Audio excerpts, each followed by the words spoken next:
Inamin ni basketball content creator na si Harms Hui o mas kilala bilang Mr. Long Bomb na malaking kumpiyansa ang naibigay sa kanya ng National Basketball League o NBL Pilipinas bilang isang manlalaro. Ang kabuong detalye alamin sa report ni teammate Jamaica Bayaca.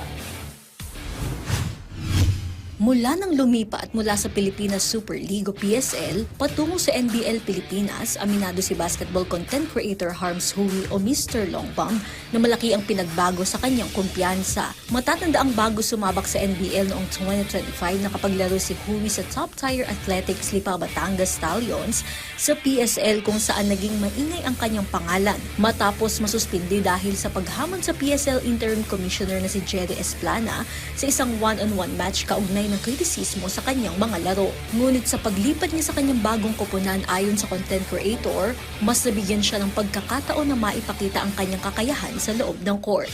Sa kasalukuyan, nagsisilbi siyang playing coach ng Manila MLB squad.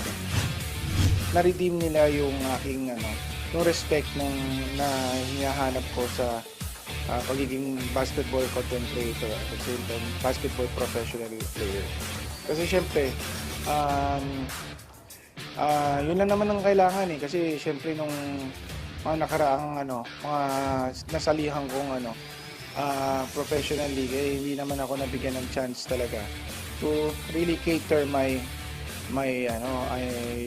game kung mapakita yung talagang game ko Bigo man makuha ang kampyonato sa nakaraang season ayon kay Hui, malaking motibasyon para sa kanila ang paghahanda para sa darating na Reinforcement Governors Cup ng Liga, kung saan papayagan na rin sa torneo ang paggamit ng dalawang ex-PBA players bilang karagdagang lakas ng bawat koponan.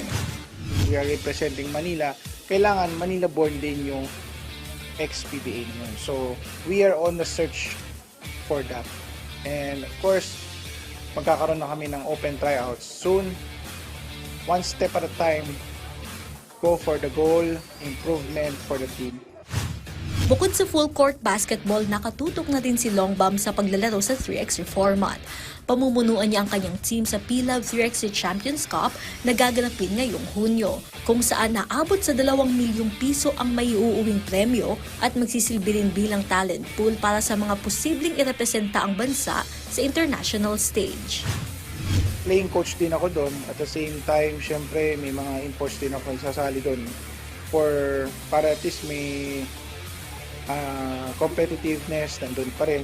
At the same time, may mga players din ako na may mga experience na rin sa 3x3 before na nakasama ko na rin, na nag-champion. Sana makuha namin yung elusive championship and 2 million prize. Jamaica Bayaca para sa atletang Pilipino, para sa bagong Pilipinas.